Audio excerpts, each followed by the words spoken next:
Embryo transfer విధానం అంటే దీన్ని ఇన్విట్రో ఫర్టిలైజేషన్ ఐవీఎఫ్ పద్ధతి అని కూడా అంటది. ఇది దీంట్లో సపోజ్ మన ఫామ్లో పాలిచ్చే ఎనిమలు దాదాపు 200 ఉన్నాయి. ఈ 200 పాలిచ్చే ఎనిమల్లో ప్రతి ఎనిమల యొక్క మిల్క్ ఈల్డ్ మనం రికార్డు చేస్తాం. రికార్డు చేసినప్పుడు మన దగ్గర ఒక బర్రె దాదాపు రోజుకు 22 లీటర్ల పాలిచ్చే బర్రె ఉంది. సో 22 లీటర్ల పాలిచ్చే బర్రె నుంచి మనం ఓవం పికప్ చేస్తాం. అంటే ఫీమేల్ సెల్ ఓవము, అండాలు మనము ఒక అల్ట్రాసౌండ్ గైడెడ్గా పికప్ చేస్తారు. సో ఈ ప్రొసీజర్ అంతా ఈ పాలమూరు జెనెటిక్ సర్వీసెస్ వాళ్ళు మనకు మహబూబ్ నగర్ వాళ్ళు చేస్తారు. సో వాళ్ళతో మనం టైఅప్ అయినాం, వాళ్ళు మంచి సర్వీసెస్ ఇస్తున్నారు. సో మన దగ్గర 22 లీటర్ల పాలు ఇచ్చే తల్లి నుంచి ఫీమేల్ సెల్స్ ఓవం అనేది వాళ్ళు అల్ట్రాసౌండ్ గైడెడ్గా పికప్ చేస్తారు. పికప్ చేసిన ఈ ఓవమ్స్ ఒక్కసారి వాళ్ళు పికప్ చేసినప్పుడు దాదాపు 8 నుంచి 10 వరకు ఓవమ్ వస్తాయి. ఆ ఓవమ్స్ను మన కంట్రీలో బెస్ట్ బుల్లి ఏది ఉందో ఆ బుల్లి యొక్క సెక్స్ సెమెన్తో కలిపి ఎంబ్రియోస్ వాళ్ళు ల్యాబ్లో ప్రిపేర్ చేస్తారు. సో ఒక్కసారి పికప్ చేసిన ఓవం నుంచి దగ్గర 6 నుంచి 8 వరకు ఎంబ్రియోస్ తయారవుతాయి. సో ఈ 6 నుంచి 8 వరకు తయారైన ఎంబ్రియోస్ను మన దగ్గర ఏవైతే దాదాపు 13-14 లీటర్ల పాలు ఇచ్చే బర్రెలు ఏవైతే ఉన్నాయో వాటిని అన్నింటికి ఒక సింక్రోనైజేషన్ మెథడ్ ద్వారా అన్నిటిని ఒకేసారి హీట్కి వచ్చేటట్టు చేస్తారు. సో ఒకేసారి హీట్కి వచ్చిన వాటిని ఒక బ్యాచ్ కంతా ఈ 6 నుంచి 8 వరకు ఉండే 8 తయారైన ఎంబ్రియోస్ని ఒకేసారి వాటి గర్భసంచిలో ప్రవేశపెడతారు. ప్రవేశపెట్టినప్పుడు ఏదైతే ఒక 30 to 40% ప్రెగ్నెన్సీ కన్ఫర్మ్ కావచ్చు. సో సపోజ్ ఒక 8 ఎంబ్రియోస్ కనుక ట్రాన్స్ఫర్ చేసినప్పుడు కనీసం 3 అన్న ప్రెగ్నెన్సీ కన్ఫర్మ్ కావచ్చు. సో ఒక పెద్ద ఎక్కువ పాలిచ్చే 22 లీటర్ ఇచ్చే పాలిచ్చే తల్లి నుంచి ఒకే నెలలో కనీసం ఒక 3 ప్రెగ్నెన్సీస్ మనం కన్ఫర్మ్ చేస్తున్నాం. ఆ విధంగా సంవత్సరంలో కనీసము 7-8 సార్లు చేయొచ్చు.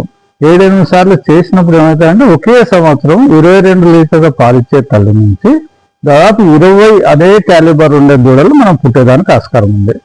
ఇక్కడ ఎందుకు చెప్తున్నా అంటే మన దగ్గర తల్లి 22 లీటర్ల పాలిచ్చే క్యాలిబర్, తండ్రి కంట్రీలో బెస్ట్, ఆ తండ్రి క్యాలిబర్ దాదాపు 25 లీటర్లు అనుకోవచ్చు. సో ఈ 22 లీటర్లు 25 లీటర్ల మధ్యలో దాదాపు 23 లీటర్ల పాలిచ్చే దూడలు సంవత్సరంలో దాదాపు ఒక 20 నుంచి 25 పుట్టించేదానికి ఆస్కారం ఉంది. ఇది ఒకటే ఇక్కడ వచ్చిన ప్రాక్టికల్ సమస్యలు ఏంటంటే కొద్దిగా ఎక్స్పెన్సివ్ ప్రాసెస్.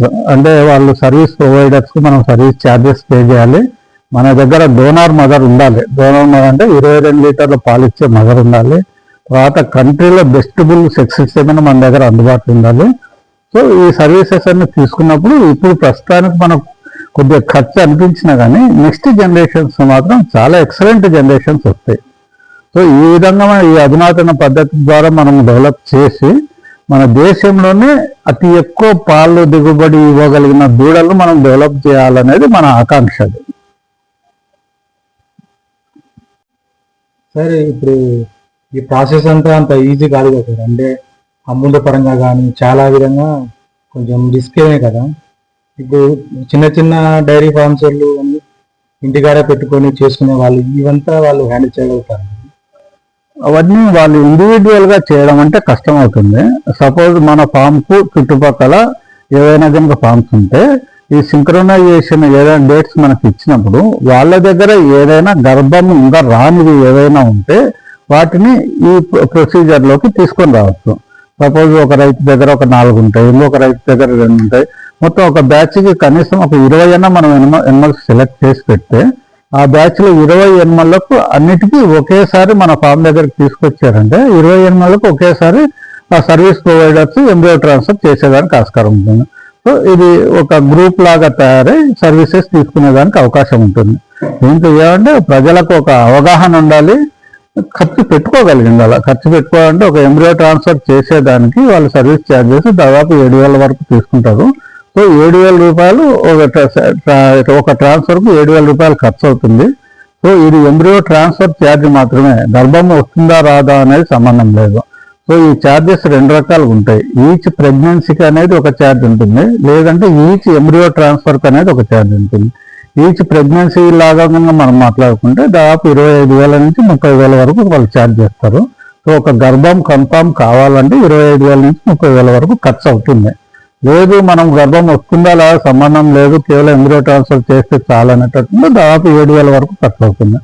సో 7,000 ఖర్చు పెట్టుకోగలిగినది అయితే ఎవరైనా ముందుకు వచ్చి మనతో ముందే కోఆర్డినేట్ ఇంకా చేస్తున్నామంటే మన దగ్గర ఎనిమల్స్ మనం సెలెక్ట్ చేసుకుని బ్యాచ్ ప్రిపేర్ చేసినప్పుడు మన ఎనిమల్స్తో పాటు ఆ ఎనిమల్స్ కూడా ఎంబ్రియో ట్రాన్స్ఫర్ చేసేదానికి అవకాశం ఉంటుంది. బయట నుంచి ఎవరైనా కానీ మాకు ఇలా హెల్ప్ కావాలి అంటే మీరు హెల్ప్ చేస్తారు?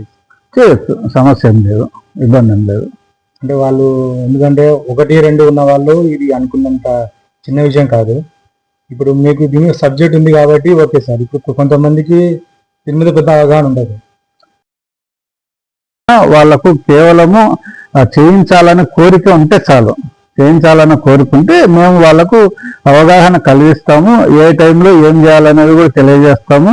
వాళ్ళు ఖర్చు పెట్టుకోగలరు. అంటే ఒక ఎంబ్రియో ట్రాన్స్ఫర్ చేయాలంటే ఒక కనీసం 7-8 రూపాయలు వాళ్ళు ఖర్చు పెట్టుకోగలగాల. ఖర్చు పెట్టుకున్నప్పుడు ఒక 3 ఎనిమల్లకు కనుక వాళ్ళు చేశారంటే ఒక ప్రెగ్నెన్సీ అయితే వస్తుంది. ఇప్పుడు మా దగ్గర డేటా లాస్ట్ ఈ 1 year నుంచి నియర్లీ ఒక 30 ఎనిమల్లకు మనం చేయించాము.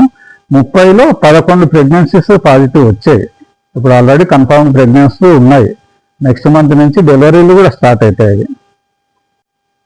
సార్ ఈ ఎంబ్రియో ట్రాన్స్ఫర్ అనేది కొన్ని యానిమల్స్ బఫెలోస్ అనేవి సరిగా అంటే గర్భసంచి సమస్య వల్లను లేకుంటే కొన్ని హెల్త్ ఇష్యూ వల్ల సరిగా కట్టడం లేదు. సో అలాంటి వాటికి ఇలాంటివి ఏమన్నా ప్రయోగిస్తే అవి ప్రెగ్నెన్సీ కన్ఫర్మ్ అయ్యే అవకాశం ఏమైనా ఉందంటారా?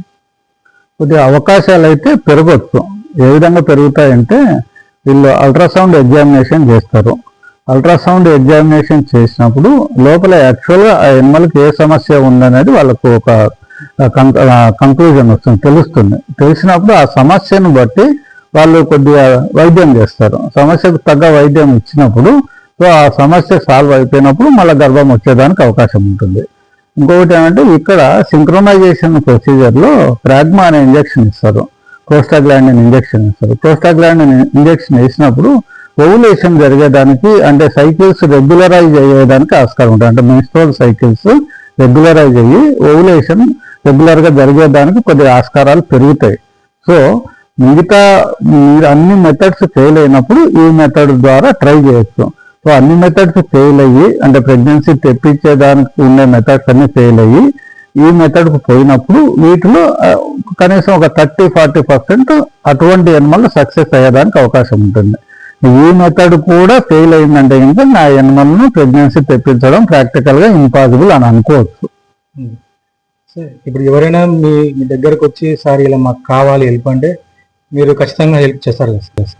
చేస్తాను, ఇబ్బంది. కాకపోతే వాళ్ళు ఏమంటే ఆ ఎనిమల్ జనరల్ కండిషన్, ఇప్పుడు ప్రెగ్నెన్సీ రావాలంటే ఆ ఎనిమల్ జనరల్ కండిషన్ బాగుండాలి, వాటికి మంచి డివార్మెంట్ చేయాలి, న్యూట్రిషనల్ స్టేటస్ వాటికి అంటే విటమిన్ల ట్యాబ్లెట్స్ కానీ ఇంజెక్షన్స్ కానీ వాటికి ఇవ్వాలి, వాటికి మంచి ఆహారం ఇవ్వాలి. ఎప్పుడైతే జనరల్ కండిషన్ బాగుందంటో వాటి మెన్స్ట్రువల్ సైకిల్స్ కూడా రెగ్యులర్ అవుతుంది, వాటి అండాశయాల నుంచి అండాలు కూడా బాగా రిలీజ్ అవుతాయి. ఇప్పుడు సైకిల్స్ రెగ్యులరైజ్ మెన్స్ట్రువల్ సైకిల్స్ బాగా రెగ్యులరైజ్ అయినాయంటే కనుక అండం రిలీజ్ అయ్యేదానికి కూడా ఆస్కారం ఉంటుంది. అట్లా వాటికి సక్సెస్ అయ్యేదానికి కూడా ఆస్కారం ఉంటుంది. మన డైరీ ఫార్మ్ అయితే మాక్సిమం అన్నింటికి మీరు ఇలానే యూజ్ చేస్తున్నారు సార్. అంటే ఇక్కడ నేను చెప్పాను కదా, మన దగ్గర ఉండే ఎనిమల్స్ అన్నీ ఎక్కువ పాలిచ్చే ఎనిమల్సే కాబట్టి ఎక్కువ పాలిచ్చే ఎనిమల్కు ఎంబ్రియో ట్రాన్స్ఫర్ అయినా సెక్సిడ్ సెమెన్తో ఆర్టిఫిషియల్ ఇన్సెమినేషన్ చేసినా పెద్ద తేడా ఉండదు. ఇప్పుడు ఎందుకంటే డోనార్ మదర్ 22 లీటర్స్ పాలిచ్చేది ఉంటే ఇది ఎంబ్రియో ట్రాన్స్ఫర్ వల్ల దాని నుంచి పికప్ చేసి ఎంబ్రియో ట్రాన్స్ఫర్ వల్ల 22 లీటర్ల పాలిచ్చే తల్లికి పుట్టినట్టయితే మన దగ్గర మిగతావి కూడా దాదాపు 20-21 లీటర్ల పాలిచ్చేటివి ఉన్నప్పుడు ఇంకా పెద్ద డిఫరెన్స్ ఉండదు. మిగిలిన ఎనిమల్లు 10-12 లీటర్ల పాలు ఇచ్చేటివి ఏదైనా మన దగ్గర ఒక 20-25% ఉంటుంది. ఆ 20-25% అంటే మనము కొనేటప్పుడు ఎంత జాగ్రత్తగా మనం ఖచ్చితంగా ఎక్కువ పాలు ఇచ్చేటివి కొనాలనే ఆలోచనతో కొన్నప్పటికీ అట్లీస్ట్ ఒక 20-25% ఆవరేజ్ మిల్కర్స్ వచ్చాయి. సో ఆవరేజ్ మిల్కర్స్ నుంచి కూడా ఎక్కువ పాలిచ్చే దూడలను మనం పొందేదానికి ఎంబ్రియో ట్రాన్స్ఫర్ పద్ధతి అనేది బాగా ఉపయోగపడుతుంది.